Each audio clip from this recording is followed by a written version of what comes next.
welcome to this week's Smoke-Filled Room. We are in person. Every month we have a location that we'll come to. This month we're in Schaumburg, kind of our home base here in Byron Cigar Lounge in Schaumburg. A great venue. We've got some people who'll be coming out and joining us, some people who are already here, which is awesome. I've got my political team with me, which I'll introduce in a second. But first, as you see on screen with me, Patrick Pfingsten. He is creator, editor, producer, president, CEO of the Illinoize, which has a newsletter and a podcast and a whole bunch of other information, right? Yeah, the Illinoize.com website. Sign up, get the newsletter every day. Great resource for staying on top of Illinois politics. Patrick is a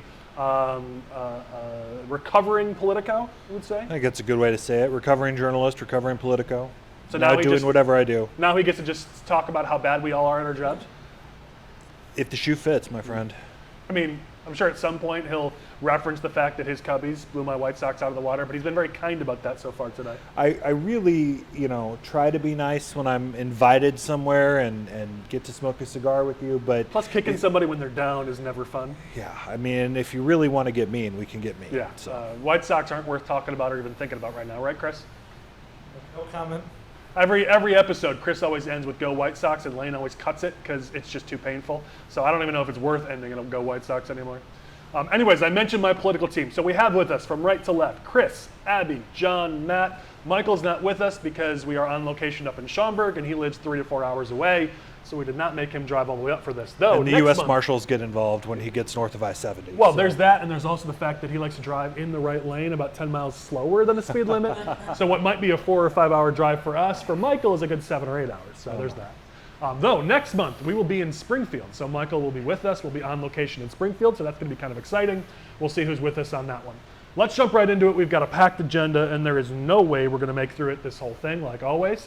But there's a few topics that Patrick has covered on the Illinoize, his blog and his newsletters, that I would love to jump into. So, Patrick, you broke a bit of a story about how the Senate Republicans in Illinois, some of the members are a bit concerned about 2024, that the apparatus doesn't seem to be coming together too quickly. For our listeners, I'd love to hear your perspective on what's going on there and get our team's thoughts. Well, so you remember that in November, the Senate Republicans actually picked up a net gain of 1 seat with the help of a bunch of money from Richard Uihlein.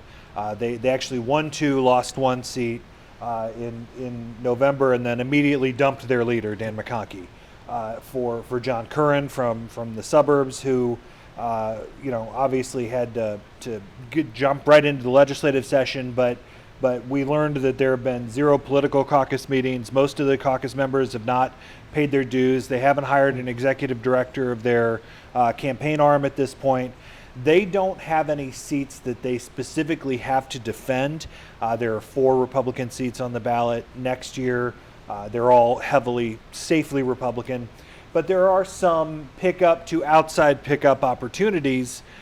And when you're already flooded in money, Don Harmon has over $9 million compared to $500,000 or $600,000 in the bank for Curran at this point.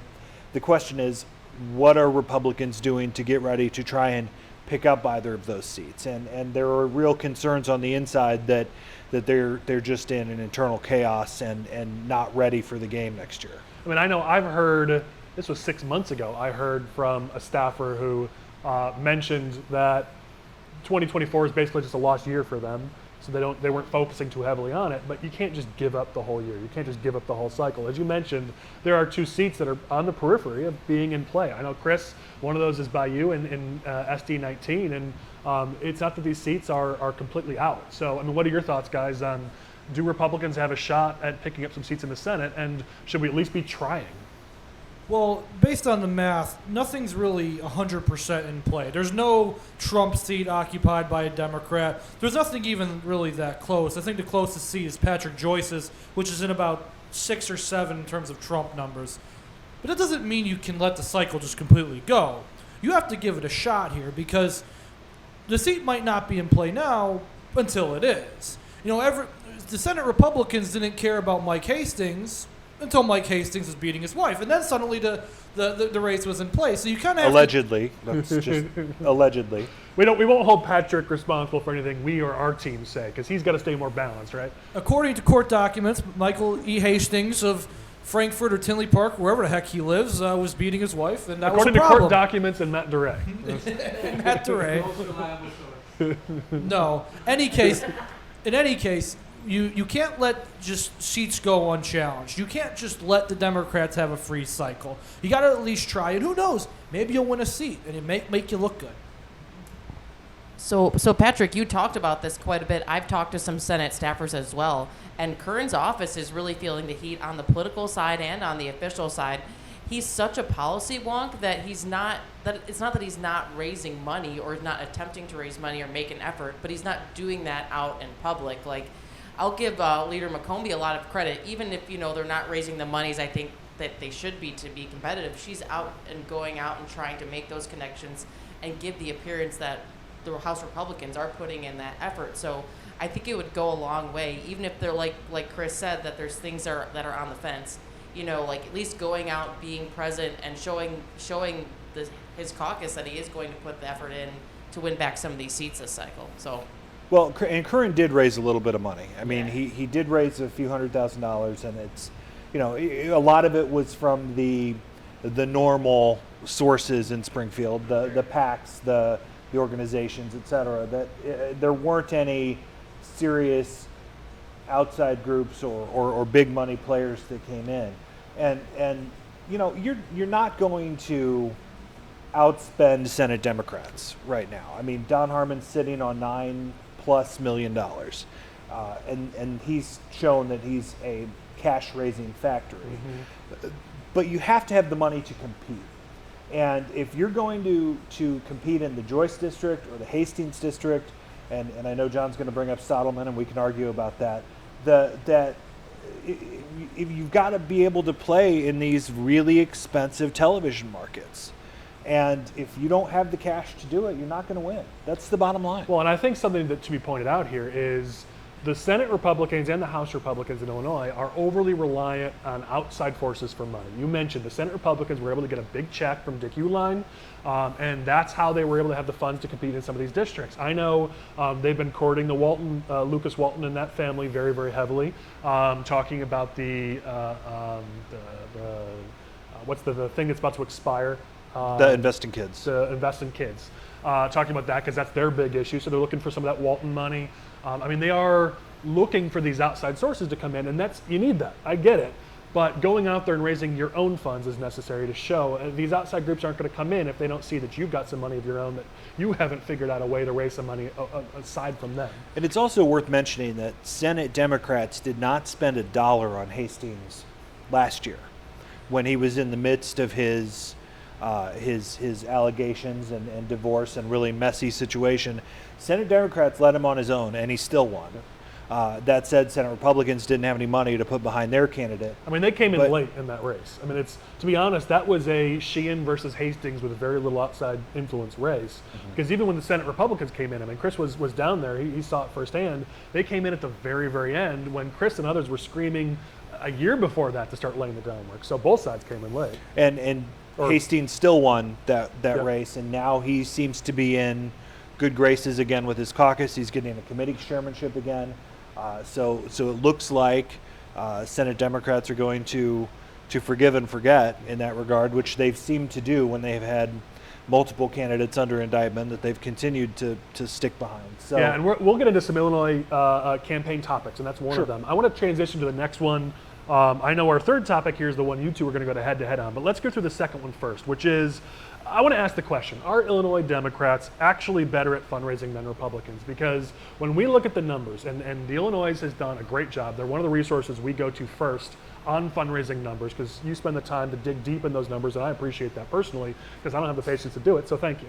And when we look at those numbers, yes, Harmon has cash, and Welsh has less, but he has some. The Democratic apparatus has money.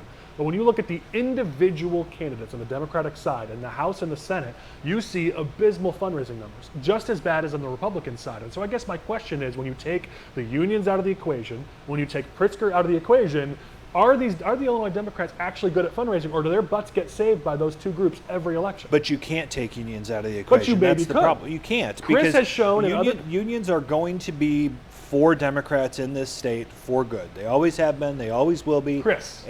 Jump in with me here. And they will be the fundraising resource for Democrats that they always have been.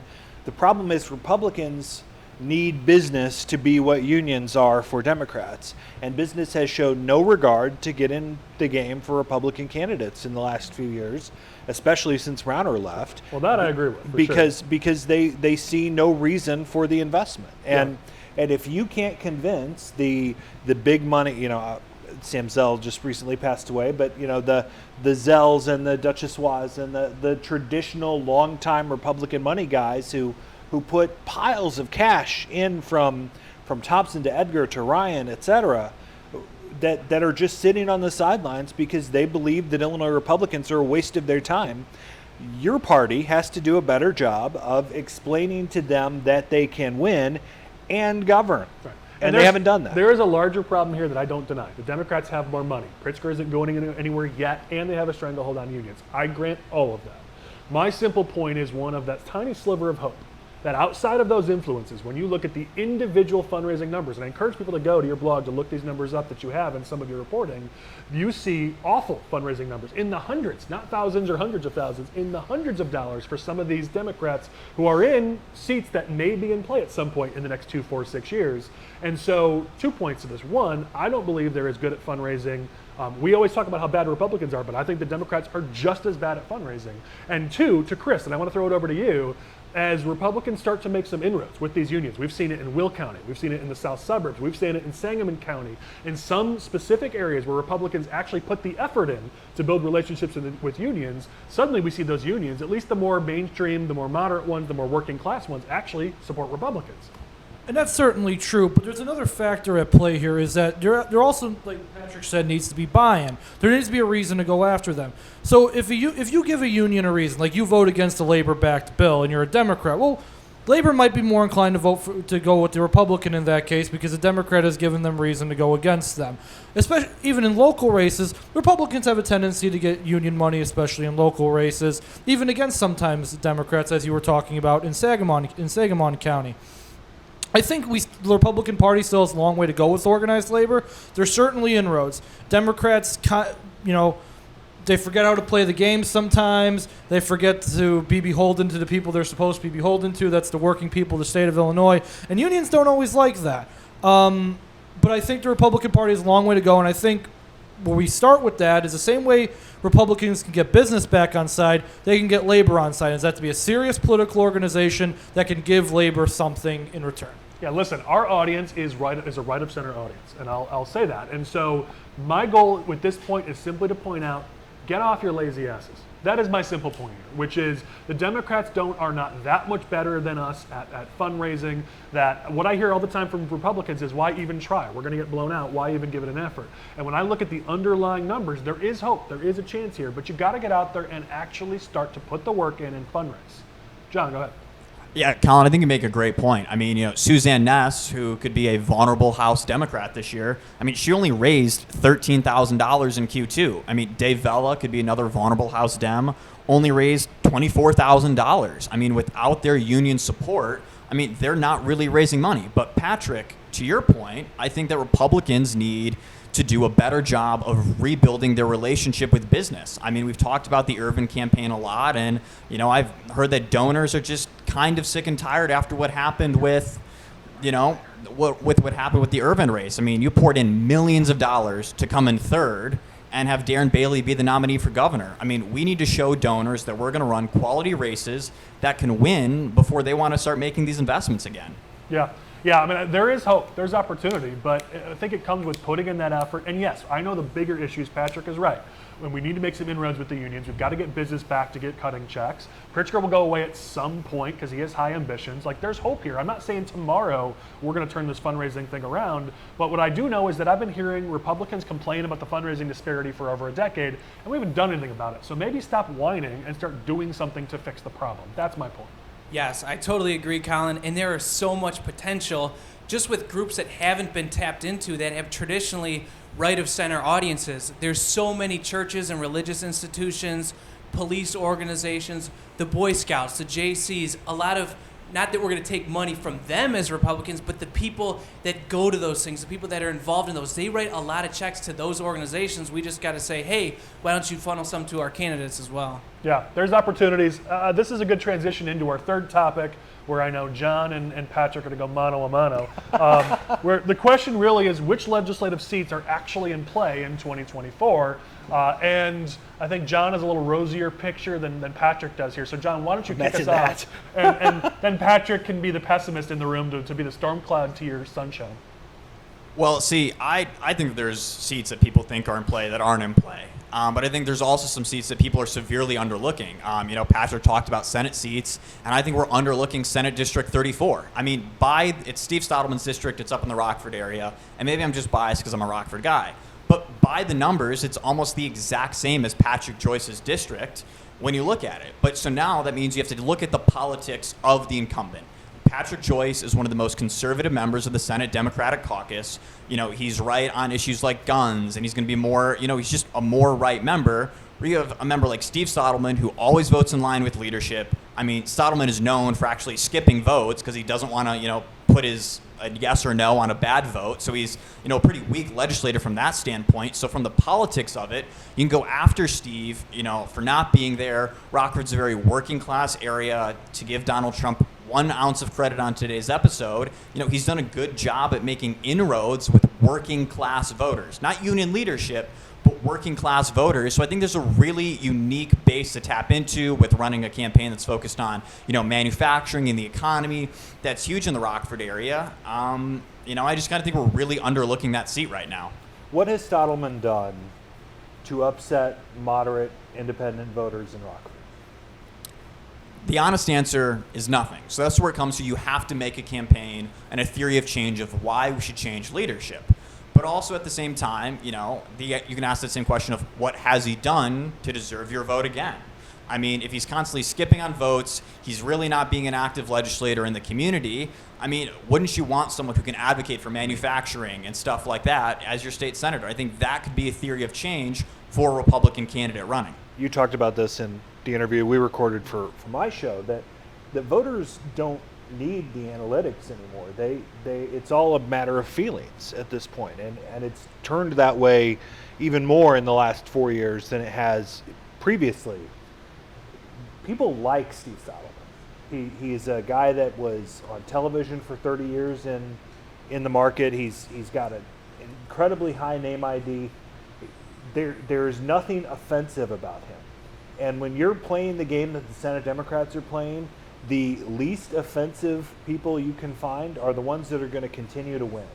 And I don't think Donald Trump made enough inroads among working class voters in Rockford to change that district to a Republican, even if you get a really good Republican candidate, which, by the way, you don't have one. So here's a question that I have, which is, why don't we play the game and play it better? When the Democrats look at a district that on paper looks like it could potentially be in play, they find ways to make it in play. I think Patrick has a valid point that you've got a liked incumbent on the Democratic side. We just watched as Pritzker poured millions of dollars into the Republican primary in the state for governor to try to drag our candidates further right in the primary. Why don't we have the same, I know we don't have the money to do it, but why aren't we doing that same play against a Stottleman? I know, Oliver, you've got a House district by you where there is a, less progressive. I know your friend doesn't want us calling Harry Benton conservative anymore, but he's not as progressive as the party is. Why aren't we going in there and saying, let's back a progressive candidate, or let's put out mail and TV to make these guys have to speak about progressive issues where they're going to turn off their base and or turn off swing voters. Like, we wait until the general to engage on a Stottleman or on a Harry Benton. Why aren't we out there saying, you know what, between now and March, your base wants to know where you stand on these progressive issues. We're going to make you talk about it. What are your thoughts? I think it's overall just a challenge with our messaging as Republicans. We're afraid to be aggressive and we're afraid to call people out. And I'm not talking about House District 97 specifically. It's every Republican candidate. We don't want to push that line that the Democrats are willing to push. And as a result, we let the Democrats own that space of calling us extreme, and talking about abortion, talking about those issues. And we should not be afraid to turn about as fair play. Democrats do a whole bunch of stuff we don't like that's super progressive, and we should be making that known to voters. I promised this guy I wouldn't let it know what he's about to do, but there's a member of the Republican caucus who's going to push some bills in Springfield come January at the new session that's going to force Democrats who like to pretend like they're on one side of the aisle or the other and play both sides. It's going to force them to actually vote either for or against progressives on some bills. And it's a smart play. Now, can he get it out of the committee structure? Who knows? But the idea here is let's make them actually take a stand and put a vote on something, or at least have to respond to something, either progressively or not. And that might be how you make a Stadelman less liked by his base in his district. Definitely, and maybe to bridge the gap between you two before it gets too heated. But one of the things that I think Republicans can do better holistically, and the Democrats do a really good job, is they view the playing field from a 10,000-foot view. They're thinking ahead not just to 2024, but to 2026, even to 2028. If they don't think a district is in play this cycle, they're still thinking, okay, how can we at least have a better showing in that district this cycle so then we can win it next cycle? It seems like a lot of times Republicans and Republican operatives, they'll just look at the map 6 months or however long before petitions start and say, okay, what can we win this year? No, we need to say, what can we win this year? What can we not win this year, but we can maybe win in a few years? We just need to be building the momentum every single cycle. And I think the Democrats do a good job, and we're getting lapped on that every time. So maybe that's a point to John's point, which is, I mean, listen, we look at that district where it's Shanahan against Benton, and on paper, it is very, very, very close to being in play. Benton matches the district better than a more progressive Democrat. Maybe Gabby won't be unhappy that I worded it that way this time around, but Benton does match that district better, and it makes it harder to win it. But on paper, it's a great district. Stadelman, on paper, that district looks like it should be in play. But to Patrick's point, Stadelman's well liked. So how do you start to build cycle after cycle to make it where it might actually be in play? Dave Vella, same deal. On paper, I know that district looks like it should be better for us, but we don't ever tend to make it into a race. So how do we have a longer term viewpoint to get these districts where on paper matches reality? Well, I think part of it first starts with, you have to understand the political situation you're in. I mean, you're in the super minority in the Senate and the House. So if you want to get out of the super minority, you're going to have to run candidates in some of these tougher races. I mean, Senate Republicans just shouldn't say, we're going to pick one of the 3 races. They should run a good candidate in 34, 19, and 40, because if you want to get out of the super minority, you're going to have to start to win some of these seats. And I think it starts with understanding that if we run good candidates in races that might be tougher, maybe we're going to luck into a couple wins. Maybe we beat a Dave Vella, maybe we beat a Suzanne Ness, we beat a Harry Benton, but it starts with trying. And you can't just say, these 2 races look good, these are the only 2 we're going to care about. You got to play in the entire field, and that's the only way we're going to start making gains in the legislature. But I think that comes to candidate recruitment too. And I would say the same thing if we're on the Democratic side, that if you're trying to talk to a young, moderate businessman or woman from Tinley Park and say, go run against this political institution in Mike Hastings where they will beat you about the head with a club for 8 months, and you're probably not going to win this time, but maybe we'll build for 2 or 4 years down the road. What incentive does someone have to run in that situation? I can't think of why anyone who has a life built for themselves would want to go get clubbed like a baby seal when they have better things to do in their lives. I mean, this speaks to Hastings district. I mean, I know Sheehan was a strong candidate in the district, and I don't know where he stands on whether or not he wants to do that again, but I think you see this where these candidates are not backed, not supported in their races, and they don't want to do it again. I mean, how many times have we seen this in our various regions where you recruit somebody good? Well, I don't think Sheehan lives in the district, so I don't think he can run this time. He does live in the district. He does? Yes. Okay. I just think this is a common problem where we leave these candidates out to dry, and then why would they want to run again? Especially when Senate Republicans and House Republicans have, over the last few cycles, had $0. I worked a Senate race in 2018 where we hoped that the downstate Democrat would start to have some infrastructure issues that it wouldn't be a good cycle for Democrats, and then of course the entire runner operation imploded. There was no money, and I had to go to my guy in early October and say, listen, we're probably not going to win this race. And how do you do that from a perspective of someone who put their life out there to say you're going to get creamed, pal? Sorry.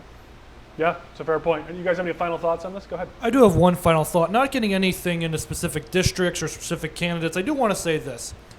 I hear a lot of the, I would love to run, but money. I would love to run, but money. Is there an investment from SRO? Is there investment from HRO? All these things. And while investment from HRO and SRO is very important, and there should be more of it, one of the things that we can do to kind of mitigate the importance of that is having candidates who have independent fundraising capacity. I think Patrick makes a good point that those candidates might not be willing to run because they don't believe in long-term planning.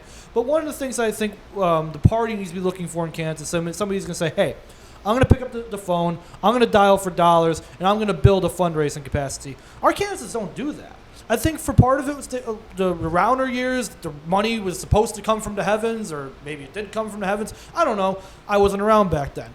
But in any case, I think if we can start building some good candidates who can raise money on their own, we can kind of minimize the effects of, where's my money, SRO? Well, and here, we'll close on this and we'll move to the next topic.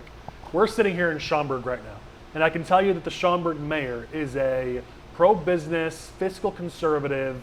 The township leaders, the village leaders in this town are at least mainstream or moderate. I think center right, but not all of them may agree with that designation. They're certainly not far left progressives. They're certainly not strong Democrats. This is a region that is run locally by, and we see this a lot. We see Naperville is run by strong mainstream or moderate leadership, who I would call right of center, because I like to grab that and say they're part of our tent. And yet, when they vote for Well, that's probably another issue. When those voters vote for legislative candidates, when they vote for federal candidates, they vote far left. But they're willing to vote for candidates who are center to center right when they vote locally. To me, that says there's hope.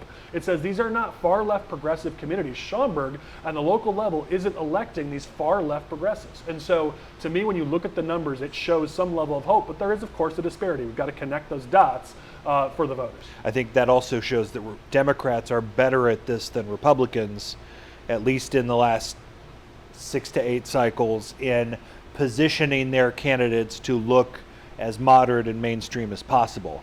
You know, you look at Michelle Mussman, who's not a far left, Especially not by today's AOC terms. style, but she won a district that at the time was probably slightly Republican, but she went on this very female-focused mom on a mission campaign, and she's held that seat for more than 10 years.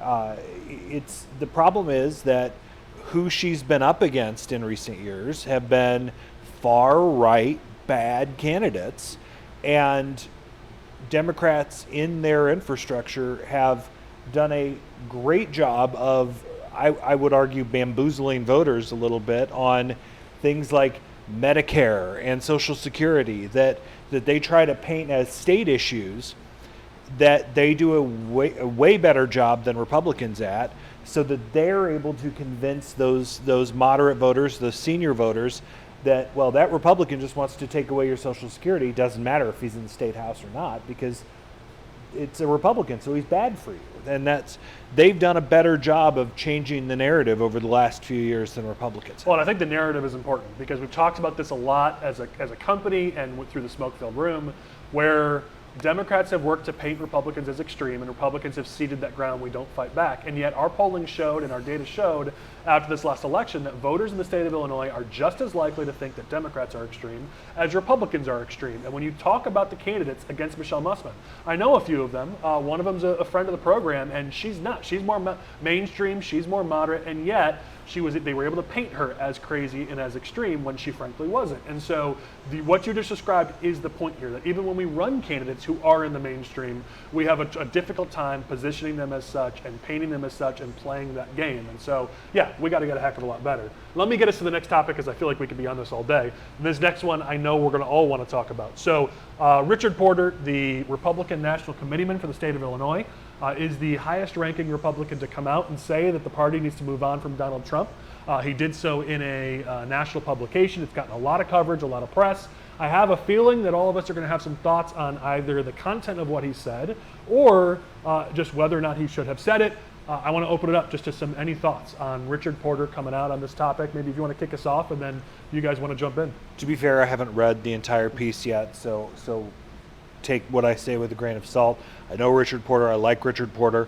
I I have said from 2015, when I was still working in Republican politics, that Donald Trump is a cancer for the Republican Party and will lead to the downfall of candidates with him and maybe potentially the party itself. And it's only gotten worse since then.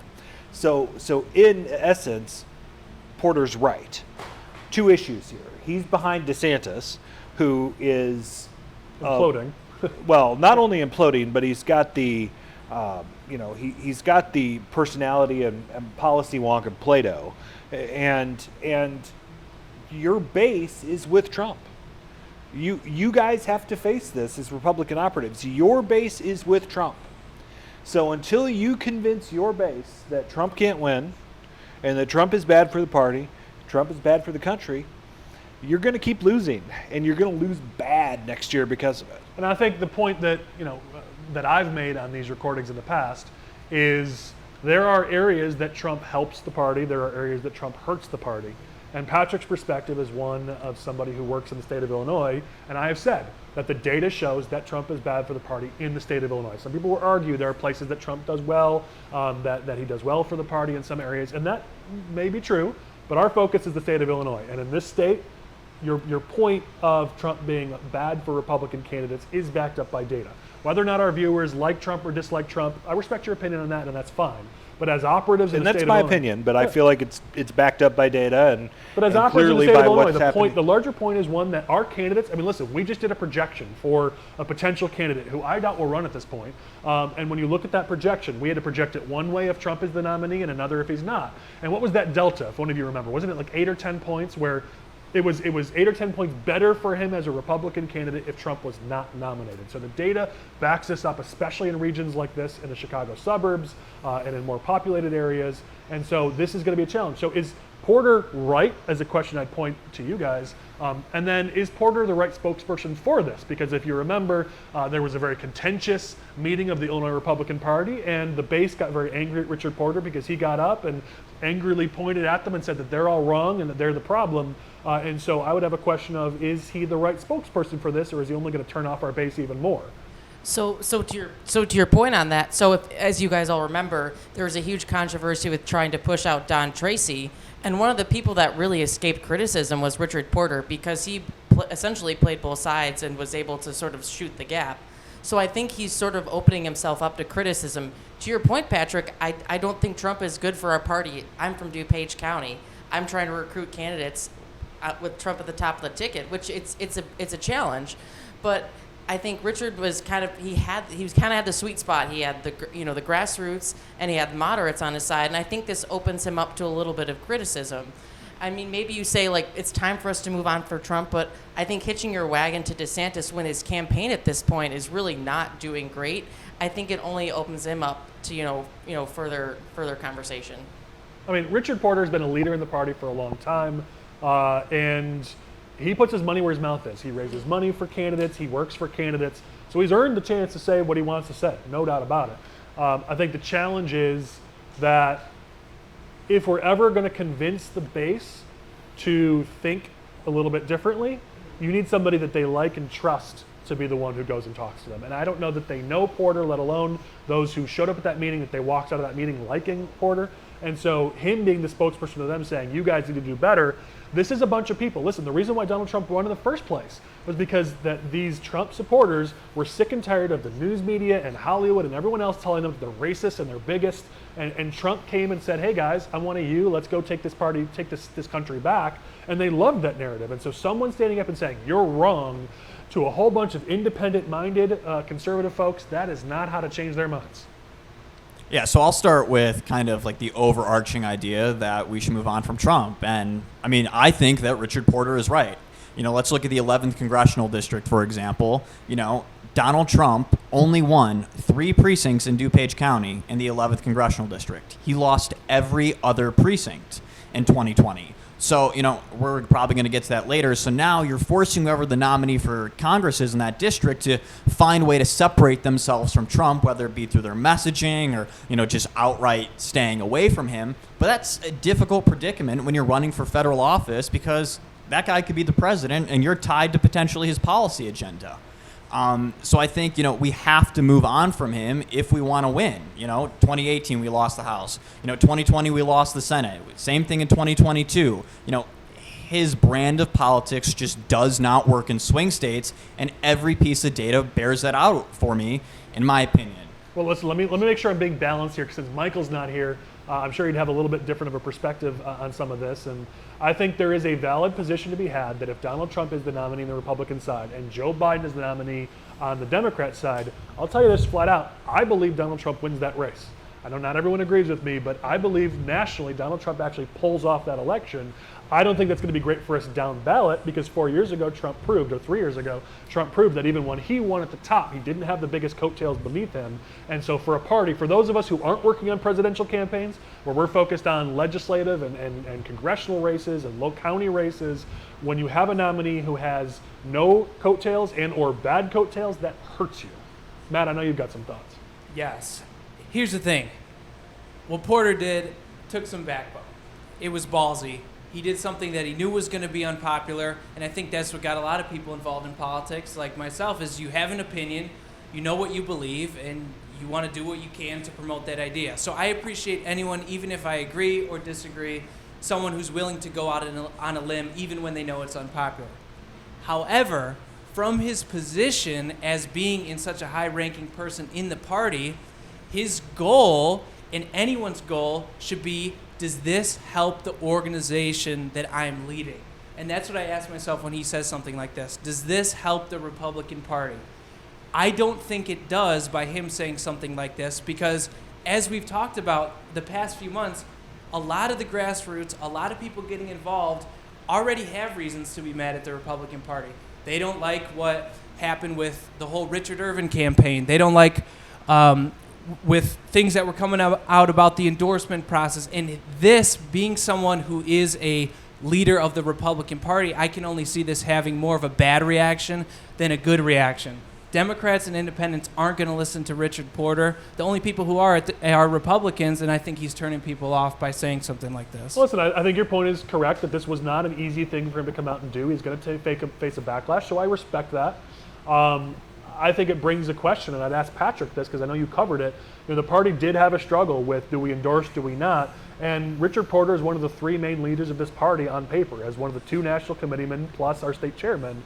And so is it a position where one of the three of those, between Porter and Tracy and DeMonte, that they should be coming out and picking sides in a primary? Does it matter at this point? I mean, let's be honest. The race is over. The Republican primary for president is over. Donald Trump's winning by 30 points, 40 points nationally. He's winning big in all of the swings in the early primary states. DeSantis is a joke. Every other person in that race is a Trump hanger-on. Mike Pence still can't even criticize Donald Trump for January 6th, where Trump supporters literally had a gallows outside of the United States Capitol that they wanted to hang him on, and he still won't criticize Donald Trump.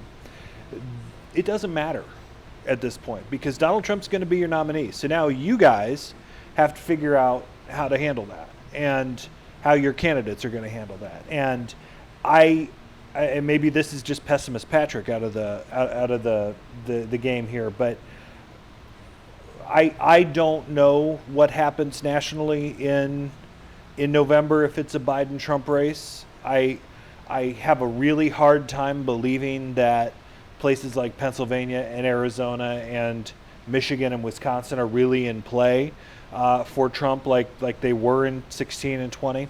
The Biden has been a disaster on policy, on message.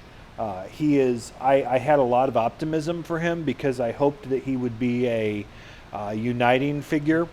He was an institutionalist who understood how things work and how to make deals and how to get stuff done. And my hope was that we were going to get 4 years of Joe Biden just cleaning the mess up. Instead, it's been this wild push to the left from the forces that have been inside the White House and the Democrats in Congress.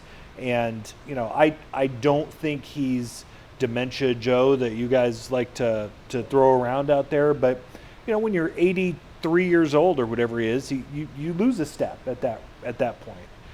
Does that mean that he's disqualified from being president? I don't think so, but it's hard to look at a nation of 340 million people and say these two are the best we got. We can do better. How many elections in a row have we had to pick? My wife and I bemoan this all the time, that every time we go to the ballot box, it's picking the lesser of two evils. I mean, so to that point, both parties could nominate somebody better, and yet we seem to be, as you said, right now, odds are, and I've said it, odds are that Trump is the nominee for the Republican Party, and Biden's the guy for the Democratic Party. Both parties, this is the best we could do. There's a valid point to be had there, but unfortunately we have an hour, not 2 hours for our smoke-filled room. But Chris, I know you very much like what Patrick just said, so go ahead. Yeah, I was going to say Patrick took a little bit of the wind out of my sails there, because I was going to discuss the impending Trump landslide in all states. He was saying 20 to 30%. I believe we're looking closer to 50, 60% in all key states during this primary. But that's where this comes down to, because every poll coming out, even more so recently, has Trump up by 40, 50 points over Ron DeSantis. Here you have Richard Porter, literally who for the general population of the Republican Party's voting base. Now he's saying, we need to move on from this guy.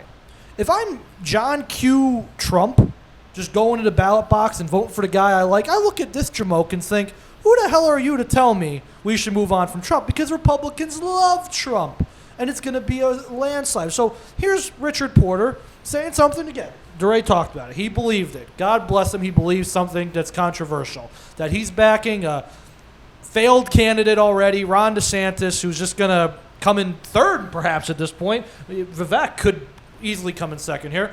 So that's where this is running on fumes. This is DeSantis' campaign running on fumes, that they're trying to get anybody they can in the Republican Party to say, let's move on from Trump. And nobody's listening. And nobody will listen. And it'll be a Trump landslide. Well, we'll have to see. I mean, listen, August 23rd, the first debate is going to be interesting to see if anyone can show that they could be a clear alternative. I don't think Trump attends. I think if his team has any brains, they're going to just lock him in a room and not let him attend that debate. But the question will be, can DeSantis right this ship, or can someone else show they might be an alternative? What I see in polls is, yes, that Trump is way up. But I also see that there is a significant enough anti-Trump faction that if they were to coalesce around one candidate, this could become a race. If it was one-on-one, this could become a race. Right now, it's not. And I think to Porter's point, I think part of what he's trying to accomplish here was that if the party is going to move on from Trump, then we do have to coalesce. And that was part of his message. We got to pick a candidate. I'm picking a DeSantis. I'm going to go that route. John, go ahead. Well, and I think part of it goes to what we talk about in campaigns all the time is you have to make contrast. And Patrick kind of hinted at it is none of these candidates are willing to really contrast themselves from Trump. Nobody wants to say anything bad about him. And I mean, if you want to beat Donald Trump, you have to make an argument for why, you're better on certain policy issues, or why you're going to be better for, the issues that these voters really care about. I mean, 538 did a podcast a couple months ago that talked about how Republicans don't really value the electability argument. So you can't go with, DeSantis' approach of I'm the only candidate who can beat Joe Biden.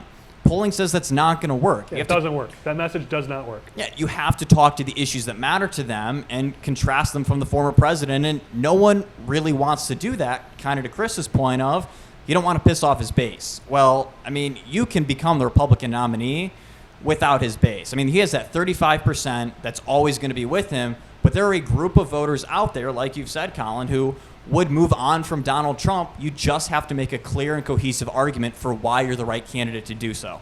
Well, we are strapped for time, and we have some things we have to get to. So this has been a good discussion. I need to move us to the next topic. I want to go through some Illinois campaign updates, because as part of this, we like to keep people informed of what's happening, mostly right of center, though there's some left of center updates here, on some things that are happening out with campaigns and some of these candidates. So first, if Michael were here, I know he'd want to talk about Mike Bost. He had a couple big developments this week on his campaign, which will affect his primary against Aaron Bailey.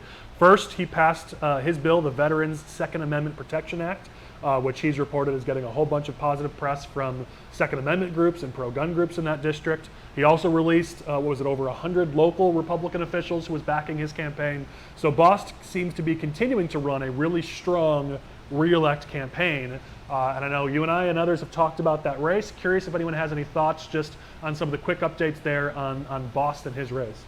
Well, I mean, we've talked before that that's a primary directed at exactly one person.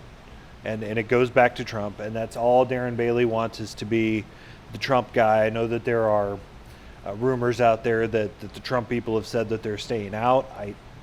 Who knows? I mean, Donald Trump's got the attention span of my 2-year-old, but it's not, you know, I don't know that I don't know what either guy is particularly exciting to talk about in that race. You know, a veterans gun bill that gets a little bit of newspaper press down there is not going to change the narrative. Go back to your operative days. You're right, it's not going to change the narrative, but go back to your operative days. You've got Second Amendment groups, NRA, Illinois State Rifle Association, who love that. And those are groups you need if you're Bost in the primary. You also have, I mean, it's a veterans. Sure, but it's a veterans-focused bill. Those groups don't matter like they did in 2012 and 2014. Bost is locking up every little group he can to give Bailey no room to grow. Sure, but the issue here is one guy, and Bailey's putting all of his eggs into the I'm the Trump guy basket, and that's how he thinks he can win that race. He's got to raise some money. We'll see if he can, but. You know, we've talked about this before. I think Bost should be on TV now, and just lock it up. Show him on stage with Trump. You know, make himself look like the inevitable winner in this race. You got $1 million in the bank. Bailey had 0 to start the quarter. Use it. Yeah, I mean, this goes to the old chess adage. Chris and I and some of our team like to play chess, and you know, if you've got a piece advantage, start trading pieces. Burn that thing down, because if you've got a small piece advantage early, you trade piece for piece. You know, being up a bishop early in the game doesn't make much of a difference. Being up a bishop late in the game, now that's a huge difference. And so having a $1 million advantage in cash today, if you don't spend it, doesn't do you much good. So I think it's a valid point. Let me jump us to the next topic, because Michael's not here, and I know he'd have the most thoughts on that. But let's talk about the 11th district. I know John brought that up.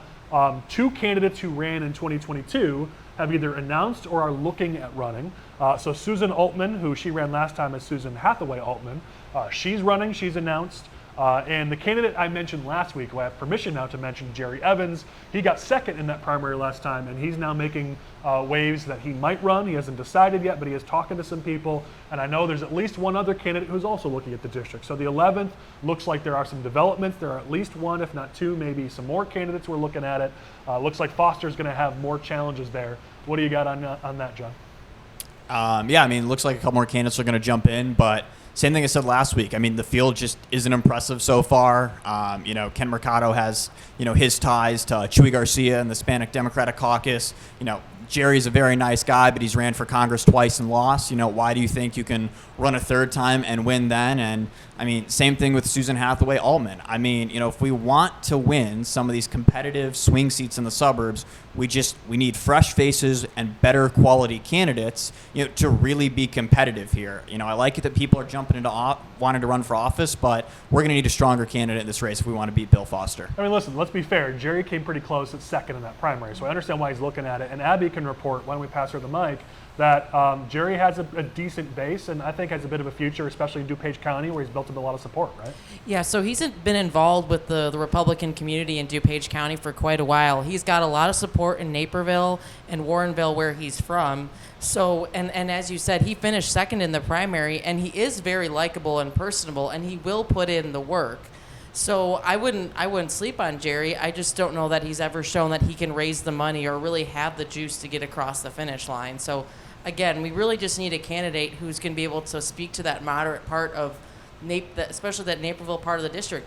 Jerry's is a little bit more, you know, to the right on a lot of issues, and Naperville really is not. So I think he's a little bit out of step with some of those voters that he's trying to look at. It's going to be an interesting triangle, because part of why Jerry Evans was able to get a good amount of support last time was some of the support he got from Jeannie Ives and her crew. Yeah. But Ives, I don't know if she's officially backing Mercado, but she put her consultants, Axiom, on that race. So the question will be, where does Ives go in that race? Because if her main consultant, Nick Maddox and Axiom are running Mercado's race, then what does that mean for Jerry and some of those Jeannie Ives supporters that he relied on last time around? Yeah, yeah. I see it as a net positive that so many candidates are jumping in the race. I mean, we've talked to candidates who they run for office, they lose, and they get so discouraged, so they never want to jump in the race again. I think it's good, especially when it's so hard to find candidates to run. I think it's good that we're retaining people and having the same faces step up to run. Now maybe we could fit them in better districts or have a better plan of attack, but all people that we can get involved and find out where they're best suited is a net positive to me. I got a correction to make. So we talked about how in that race for Mercado it was Axiom and Derek Murphy, who is a friend of ours and actually worked with Core for a bit. He let me know since our last recording that actually he was doing a favor for Mercado, made some connections for him, but he's actually not on the race. So I promised him I would make that clarification, which I now have. Any final thoughts on 11 before we move on? Mine is overarching, that talk to me about 6, 11, 14, 13, 17 when you have a tier 1 candidate. At this point, we're just talking about nobody's running races that they can't win. Let's talk about Senate District 53. So Senator Tom Bennett has announced that he's not running for re-election. He was just appointed to that seat.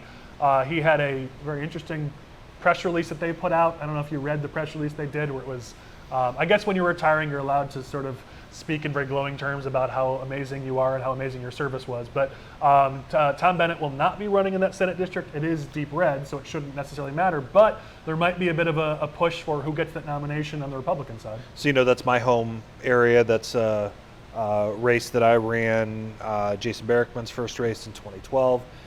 So I know that territory very well. I grew up in Iroquois County, which is the eastern side of it.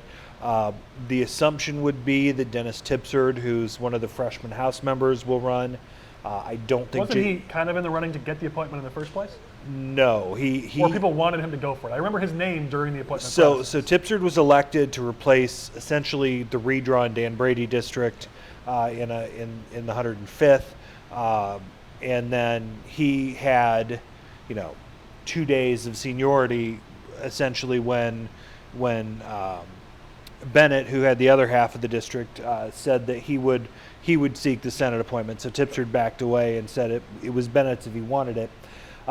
I can't get into the whys and what's going on until I get some more confirmation on those things. It is Tom Bennett's a really good guy. Tom Bennett is an optimistic guy who cares a lot about education policy and is not a scary, crazy, conservative, run people away kind of guy. He wants to build a loss consensus. For us. I mean, I met Bennett. You know him way better than I do. I met him during freshman orientation when he first got elected to the House way ago. 2014. I was impressed. When I met him, I was like, this guy's got something. So it's a loss for the party that he's stepping away. I would assume that you'll have, and I haven't talked to Tipsard yet, my guess is that he'll probably run. I don't think Jason Bunting runs. My guess is you get a Bloomington Normal candidate in that race, even though they chopped a bunch of that Bloomington Normal out of that district in redistricting. They essentially took it right up to Jason Barrickman's backyard so that they could take as much Bloomington Normal away from him as they could. And I wouldn't be surprised to see some conservative, really far right people run, whether it's some of the Grundy County anti-vaxxer kind of people or some Iroquois County conservatives. It could be a wide open sort of thing, but and I haven't looked at Tipsard's fundraising, but if he can build the coalition, he would be the favorite. Interesting. Let's go to the next one, just to keep moving us along for time. So we kind of mentioned this a little bit, but Chris, I want to go to you on Senate District 19 because there have been reports that Mike Hastings looks like he's back in the good graces of the Senate Democrats. This is not a surprise because the Senate Democrats, it seems like half of their caucus has some sort of legal issues or problems. So if you want to be in any caucus and be embraced despite the fact that you might have some skeletons in your closet, the best place to be is in the Senate Democratic caucus. So it's not a shock, but it is an update because in the 19th, if that is going to come in play, if the Senate Democrats are to come with money, it's going to make it harder to win. Yeah, so Mike Hastings has recently been appointed to be chairman of the Veterans Affairs Committee, I believe it is, which is a stark contrast because last election cycle, after these allegations regarding domestic violence and a number of other things in Mike Hastings' personal life came out, you had Don Harmon tell him to resign and drop out of the race. You had J.B. Pritzker come out and say, resign, drop out of the race, end this embarrassment right now. The whole Democratic Party basically said, Republicans, you can have this one. Please take this guy out. We don't want him anymore. And now just a few months later, he's got his nice committee chairmanship, and he's dead broke. His campaign fund's got no money in it, but I'm sure come next end of next quarter, there'll be some more money in it. So it's certainly discouraging a little bit for Republicans who would plan Mike Hastings would just run off of pure ego and pride and have zero money to do it with. And now he might have some money, and he still will have the ego and the pride to go along with it. So I've poked around to see if Hastings would get a progressive challenge and have not heard anything yet. That would be where Hastings would be vulnerable because the establishment Democrats aren't going to run against him in that district, just with as entrenched as they are. Progressive kind of infighter A Rachel Ventura type. Rachel Ventura type would make a ton of sense in that district. Well, that's what happened to Jonathan Carroll. I mean, Jonathan Carroll, with way fewer legal issues than Mike Hastings has, got run out by the progressive wing of the party, where now he's not even going to run. And that's up in Lake County. Politics in Lake County are much different than politics in the south suburbs. But it is interesting when there is a progressive challenger, the party does seem to approach the race differently. Well, I would like to make a correction here, Patrick. I'm aware of some of the very progressive elements in that 19th Senate district. They were behind Mike Hastings, lock, stock, and barrel, even after the allegations came out. I've run the numbers on this district from a Democratic primary perspective. I don't believe there is a single chance, be it progressive, African-American, whoever, I don't think you take out Mike Hastings. I think that name is just too strong in a Democratic primary. There have been Hastings in Democratic primaries and local elections going back 30 years. That's interesting because the Myers-Martin half of that district is heavily African-American. So there, I mean, I would, just off the top of my head, I would think that there could be an African-American progressive that would be a decent contender if they can raise any money, but I haven't run the numbers. Yeah, Bernard Ashbury and Calvin Jordan, who are the committeemen for Bremen and Rich Townships, respectively, they will not be bucking Mike Hastings anytime soon, no matter what the complexion of the primary challenger would be. This is the difference of the south suburbs, right? I mean, politics in the south suburbs of Chicago are still very, very old school. And the Hastings, it's not just the name. I mean, it's Papa Hastings, but they've got significant power. And so getting someone who will buck that, it's going to be risky. Matt, give your thoughts on this, and we'll jump to the next topic. Both the Hastings race and Jonathan Carroll's, it just goes back to the old adage that we always talk about, which is timing is everything in politics. And Republicans need to be prepared every step of the way for when something like this happens. We should have had a good candidate who can run a good race, who's ready to go right away. But when we miss our opportunity, even if we think that the problem will still stay around, a lot of times it doesn't. So timing is everything. Yeah, well, the Carroll race was never gettable last year. Yeah, but I think to your point, though, I mean, we see these windows of opportunity. When you're the minority or super minority party in a state, you've got to be ready when you get the one chance, because 22, at this point, seems like it was our one chance to take that seat. We should try in 24. We should give it everything we've got, but you kind of already missed that golden opportunity window. And if you're going to make any gains in a state like this, you've got to be ready to jump when that opening happens. I think you're projecting the Rostenkowski race from 94 and the Republicans won one time, and then that gave us Rod Blagojevich in that 5th congressional district, the old 5th congressional district. But the reality here is Republicans need to, especially when they don't have any money, they need to pick their battles. And just putting a sacrificial lamb up against Jonathan Carroll 2 years ago or last year wouldn't have done them any good. Patrick Sheehan had a shot last year, but does a Republican have a shot in the 19th in any situation next year? I don't know that they do. I don't know that there's especially if Senate Democrats are going to get behind Hastings like they look like they will. Yeah, fair. Let's move to the next one because we're almost out of time here. So next topic here, Chris, just briefly, I know Patricia Van Pelt in SD5 is retiring. Do you have any thoughts on that? Yeah, so just briefly on this, Senate District 5 is on the west side of Chicago, just below the 2nd Senate District, just had an appointment. What was it? 20th, just below the 20th Senate District. It's kind of over by the United Center. Yeah, so just right below those districts.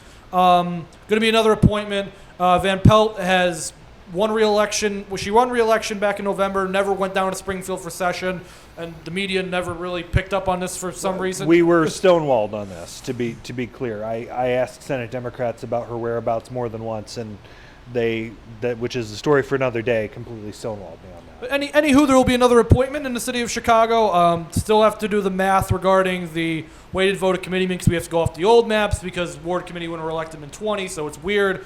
But there are some progressive wards, I believe, still in that district, so I'd be interested to see where the if there's any challenge for an appointment. But I think Omar Williams would be the likely person to take that seat, but no, you're looking a little bit further south. because he's the 10th house, so that would be it would be 9 and 10, so it would be Harper and Williams, wouldn't it? Would it be? Okay, my apologies. But yeah, I would assume one of the representatives would go for it. But I don't anticipate this to be as contested as the 20th was. That was certainly a very interesting appointment process. But we're gonna see how it goes here. All right, we are running low on time, and I'm being told we're also running low on battery on one of our cameras. So we're going to make this the final topic before we close. Too bad Michael's not here to talk about it because he made us aware of this. But in House District 114, Michael's been sending us that the St. Clair Democrats are already running Facebook messages, ads, videos, and everything against Kevin Schmidt in House District 114. They're already out there playing, which is what we talk about in these SFRs a lot, that we got to get out there before campaign season and soften up the ground. We'll bring up some of those ads up on screen. Lane will do it on post so you guys can see that the Democrats are already working to play in that district and try to turn that thing around. You want to make this full circle? You know how much money Kevin Schmidt raised last quarter? Zero. Which, I mean, Schmidt ran a great campaign. He overperformed in that race, but now you got to run for re-election. And Democrats are ready this time. Yeah. I mean, they were shocked to lose Greenwood last time. A lot of East St. Louis got carved out of that district. That is the traditional East St. Louis district, though the Jay Hoffman picked up quite a bit of it last in the remap. But Democrats will go gangbusters for that seat this time. yeah, I mean, they already have their candidate lined up. Greenwood's coming back. Yeah. And they're already fighting for it hard. So as we're talking about here, Republicans need to start working on trying to pick up seats. Here we've got a district in the House that very well may be vulnerable in this next election. So if we pick up seats, we got to hold on to some of the seats that we did pick up in the first. Well, and you have House Republicans have 7 members who represent districts that Biden won in 2020. And nearly all of them had bad fundraising last quarter. They're all vulnerable. Yeah, so we got some challenges ahead of us. All right, let's close. Anybody have any final thoughts? Start with you guys first. We'll give Patrick a chance to close us out. Any final thoughts on our topics or just politics of the day from you guys? Looking around, everybody's happy? Everybody's good? Nobody wants to make me cry and say something positive about the Cubs? There you go, John. John, R.I.P. Giolito. What? R.I.P. Giolito. Yeah, listen, we got a rental player. We got something for him. We got a top 100 prospect for him. I'm fine. The Cubs aren't willing to pay money for Marcus Stroman or Bellinger anymore, but hey, they swept the White Sox. So Chris, Colin, hope you guys have a great weekend. Yeah. Patrick, any final thoughts? Saving up for Ohtani. I'll bring it back to, I've always said I'm center right. I respect people on both sides. I think that this state is better when both sides are at the table, and I am hopeful, whether it's through work guys like you do and you guys do, or other Republicans and good candidates, can make this a state where we can get more things done on a bipartisan agenda, because moving far left like Illinois or far right like Indiana is not doing those states any good in the long run. So here's me hoping for both sides at the table in the long run. I think it's the first time I've seen Patrick Pfingsten be optimistic and say something positive. So let's mark this. But I've also spent the last hour saying you guys are doing a really bad job True. of trying to get it done. True. Well, I think it seems give him a cigar and maybe we get him a little bit more favorable. You bet, buddy. Yes. Well, thank you to my political team. Michael, who's not with us but has been sending text messages with thoughts. Chris, Abby, John, Matt. Special thanks to Patrick Pfingsten for joining us this week. Thank you to Lane Davis, our producer. Also, we got Ryan Kilduff, who's been Lane's assistant and intern helping out today. I'm Colin Corbett. Thanks for watching the Smoke-Filled Room. Be sure to like and subscribe. We do these once a month on location. I mentioned next month we're going to be in Springfield. After that, I think we're looking at maybe Will County. So we're going around the state. We'd love to have you come out. We've got 5 or 6 people here who are in the room and outside the room trying to get in. So great chance to come out and get a chance to see us do this live. Thanks again for watching. We'll catch you next week.